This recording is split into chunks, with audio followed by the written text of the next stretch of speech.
Now let's start to think. Here we're talking about this power. We are not only a physical expression of that power, we're an instrument of that power, because that power literally flows to and through us.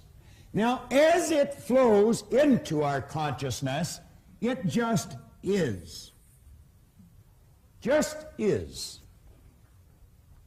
All science and all theology tells you energy is, God is neither created nor destroyed, is the cause and effect of itself, is 100% evenly present in all places at all times, is all-knowing, is all-powerful. You see, the knowledge that got us into the air has always been here. We didn't just make something out of nothing. And it's all done just through passing something through the medium of the molecule, the no thing. We've always been able to do that. We've just become aware of how to do it. See, a person that's earning $25,000 a year, they're not earning $25,000 a year because they want 25 a year. They're earning 25 a year because they're not aware of how to earn 50. Any person in this room can become financially independent. There's no trick to it. This afternoon we're going to talk about that a little bit. As this power flows in, it's neither negative or positive. John talked about laws earlier this morning. He was talking about the action-reaction being equal and opposite. As you sow, so shall you reap. Energy always returns to its source of origination. Well, you know, there's other laws. That's not the only law. There are 7 laws. Dr. Werner von Braun one time pointed out that the natural laws of this universe are so precise that you and I don't have any difficulty today building a spaceship. We can send a person to the moon, and we can literally time the landing with the precision of a fraction of a second. He also said these laws must have been set by someone. Now, the law that I'm referring to here is not the law of cause and effect or sowing and reaping.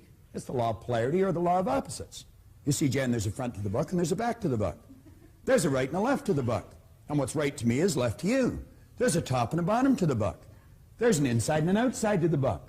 And you couldn't have one without the other. If I started to slice the right side off this book, when I've taken the last slice for the right side off, I've also gotten rid of the left. You couldn't possibly have one without the other. Nothing complicated about that. Pretty simple idea, but not understood by many people. We use these 2 symbols to illustrate the law of opposites. And you know, as this power flows into us, we can make out of it anything we choose. You can sit there, this is the intellectual mind, activate your higher faculties. I'm not talking here about your sensory factors. I'm talking about your higher faculties. You can exercise them, and you can literally create the start of anything because you are creative. You are a creative being. Do you know it's these faculties that separate you from your pets? Archibald MacLeish had a character stand up in one of his plays. It's called The Secret of Freedom. He had this character stand up. It was a Pulitzer Prize-winning play, too. He had a character stand up and say, the only thing about a man that is a man is his mind. Everything else you can find in a pig or a horse. He was right. You've got marvelous faculties. There is only one source of supply. Every great teacher all down through history for the last 6,000 years in recorded history has told us that. If we had our ear to the ground, we'd get the message. This is where everything starts. We build the picture in our mind. Do you know what our problem is? When we build that kind of a picture, we instantly say we can't do it if it's far beyond the results that we're getting. You wouldn't be able to get the picture if you couldn't do it. You can do anything you want. Anything you want. Now, hooked up to your conscious mind, like little antennae, you have sensory factors. You can hear, see, smell, taste, and touch. And you know that's where most people get all their information, through their sensory factors? They watch a TV, read a newspaper, listen to the radio, overhear conversations, and you know what most people are doing? They're talking about why something can't be done. And we're listening to it. Do you know, for 26 years, that's the only way I got my direction. I just did whatever the other guys were doing. I remember when I was 17, they said, we're joining the Navy. Are you coming? Sure. I got 5 years. I didn't even like it. I'd never even seen a boat, let alone a ship. Why did I do it? Well, the other guys were doing it. Just wherever they go, you know, like sort of in lockstep type fashion, we go through our life. The average person tiptoes through life hoping they make it safely to death.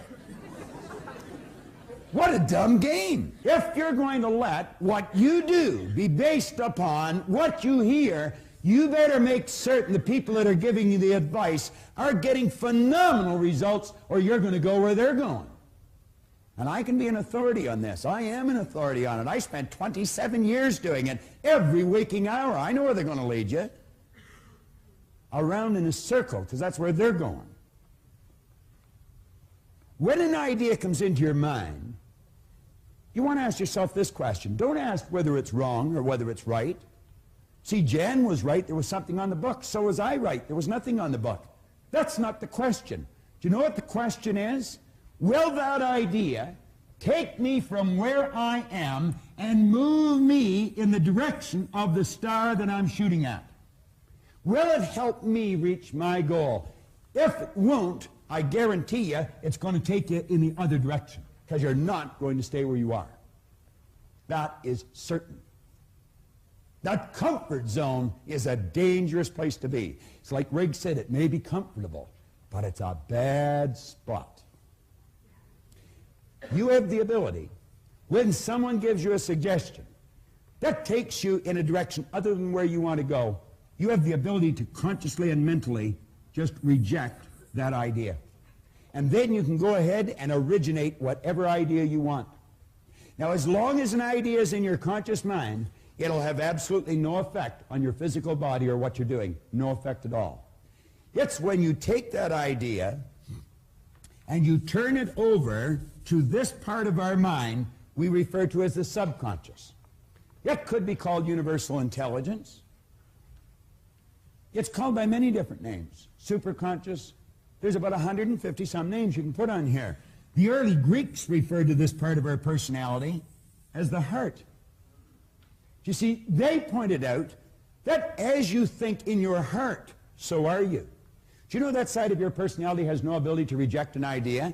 Absolutely none. Whatever idea comes in and goes in here instantly is manifest in that physical body of yours. Now, you get ideas from outside, we instantly let them come in here and we act on them. I want you to take your hand and hold it up like that for a moment. Take your hand and hold it up like that. Now put it here in your chin for a second. Will you do that? Where's your chin?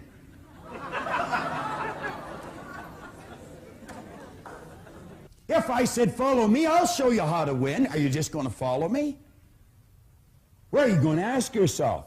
Does that person know what he's talking about? Does she know where she's going? Why would you go for someone for financial advice that's flat broke? That doesn't make any sense, does it? Why would you go to a sick doctor to find out how to get healthy? Do you want to know why we do it? We're in the habit of doing it. And you know what a habit is? A habit is something you do without giving it any conscious thought. And you know that most people live by habit. They don't think. Val Van Waal used to point out if most people said what they were thinking, they'd probably be speechless. The late and great Dr. McFarland from down in Kentucky said 2% of the people think, 3% of the people think they think, and he said 95% of the people would rather die than think. I was reading an article that was written on George Bernard Shaw. And the author was reporting that Shaw one time said the average person thinks 2 or 3 times a year. He said, I've gained an international reputation of myself thinking 2 or 3 times a week. Then she said something interesting. She said, you know, there would be some people, that's the only time they ever originate a creative thought in their life, when they meet some kind of a catastrophe like that. And you know, that's true. That is the truth. That's the only time, when their back is right against the wall, that they'll think of something different. What's a different way to do what you do? What's a better way to do what you do? What's a different way to strengthen your relationships? What's a better way to improve your income? Do you know if you're still running your company the way you were running it 5 years ago, you're going out of business? That's true. You've got to do it different. And by that I mean you've got to do it better. You've got to become more effective. You see, we live in a fast-changing world. This isn't the 50s any longer. You've got to run to keep up today. And if you're not prepared to do it better, get out of the game, because you're really going to get hurt.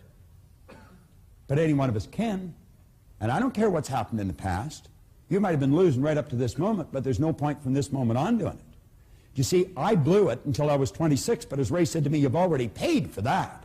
You don't have to pay twice. Start to think. And he says, if you choose an idea and you place it in here, instantly and automatically, you move this thing called a body, which is nothing but a mass of energy, into a new vibration.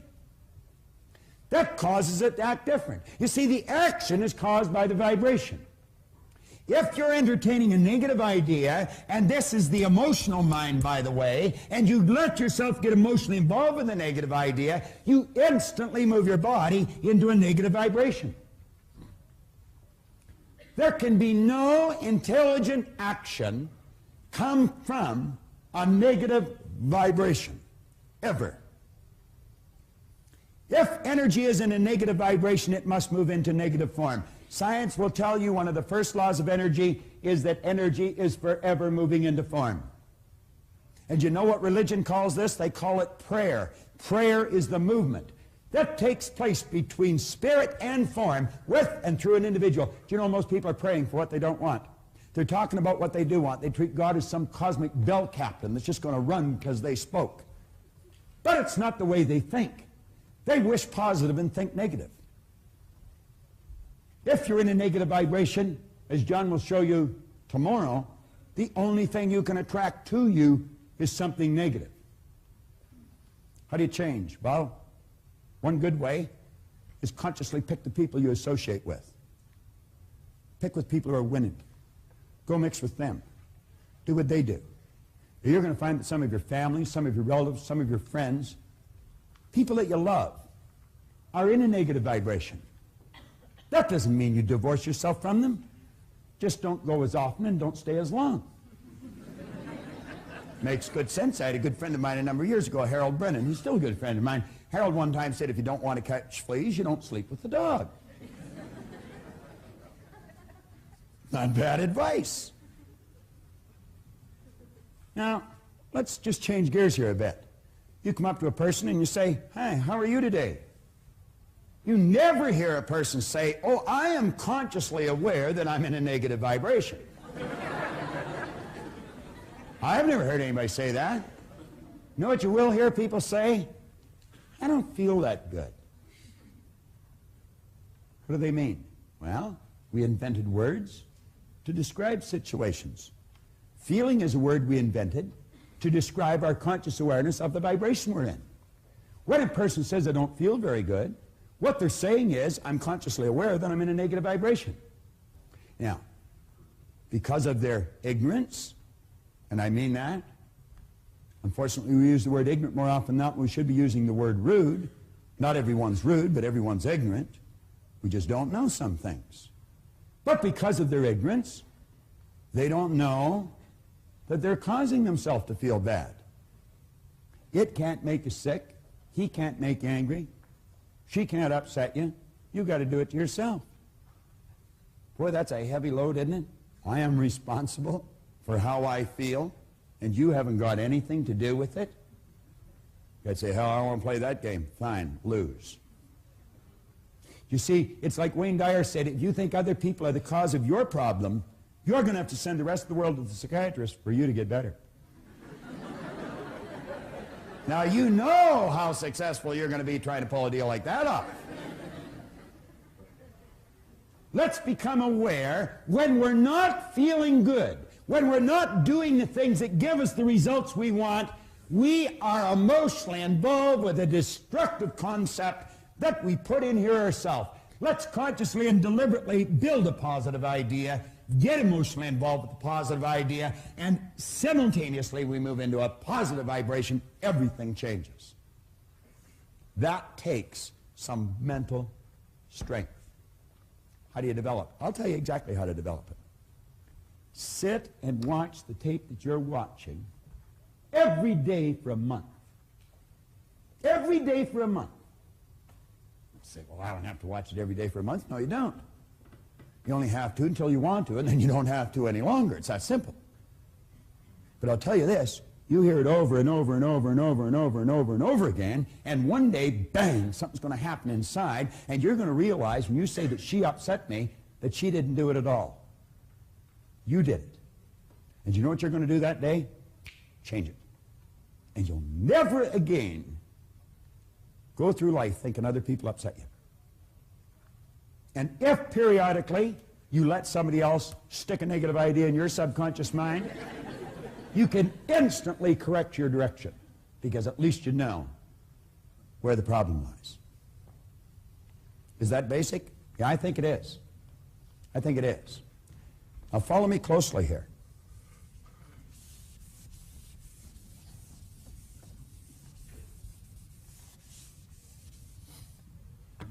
The ideas that you impress upon your subconscious mind over and over and over and over and over again ultimately become fixed in there. You see, what you're doing when you build these ideas that we're discussing now, what you're doing is building brain cells. Every time you think about that idea, you're giving those brain cells more strength. And in a relatively short period of time, Dr. Maxwell Maltz, the great author of the phenomenal bestseller, Psycho-Cybernetics, he pointed out that in approximately 21 days of doing this with an idea, that idea will become fixed in your mind. Then it's more commonly referred to as a habit. A habit is an idea that's fixed in our subconscious mind, requires absolutely no conscious thought any longer to cause us to act on it. Do you know you drive your car through ideas that are fixed in your mind? If you would consciously observe some of the things you do in any given day, just consciously stop and watch your own behavior. Listen to your thoughts. You're going to find that many of the things you do are done through habit. See, when I was a little boy, my teachers used to say, Bob, why are you doing that? And I'd say, I don't know. This is the intellectual mind. You can store a lot of information there. But this is the conditioned mind. You see, thousands and thousands of habits form something called conditioning. And I was automatically doing things I didn't want to do. I was doing something wrong. It was giving me results I didn't want. And they'd say, why are you doing that? And I say, I don't know. I didn't know why I was doing things that I didn't want to do, giving me results I didn't want to get. I didn't know how my mind operated. I didn't know I had all those ideas fixed in there. And I'll tell you something else I didn't know. I didn't know how to change it. I did not know how to change it. Why did I have a poor attitude? Because I had so many negative ideas fixed in here. And you see, it's what's in here that controls the vibration. And conscious awareness of the vibration is called feeling. And I never felt very good. Sometimes I felt lower than others. You'll see people that are totally depressed. You know what depression is? Depression is anger turned inwards. They get angry at someone else and they suppress it. They pack it into their subconscious until it all becomes fixed. And they stay in a terrible vibration. Why do you think people get ill? Do you think dis-ease is a normal vibration for a body to be in? Not at all. Ignorance is the cause of dis-ease. We're told to know the truth would set us free. There's only one thing to be set free from, my friend, and that's ignorance. Now, I want you to stop and think of just how you behave. I want you to stop and think of some of the things that you could do that would improve the quality of your life just like that. Every one of us know how to do things better than we're doing. Our problem has been we don't know why we're not doing them. But understand this. You've got the mental faculties. you've certainly got the power. The power's always with you. It's always flowing to and through. It's just a matter of learning how to direct it. And in learning how to direct it, happiness, health, and prosperity will manifest in your life, and they should, because that's your birthright. And there isn't one person in this room, one person in your life that is even that much better than you. We're all the same. The difference is in our results. Change your results by changing our mind. It's so basic and so simple.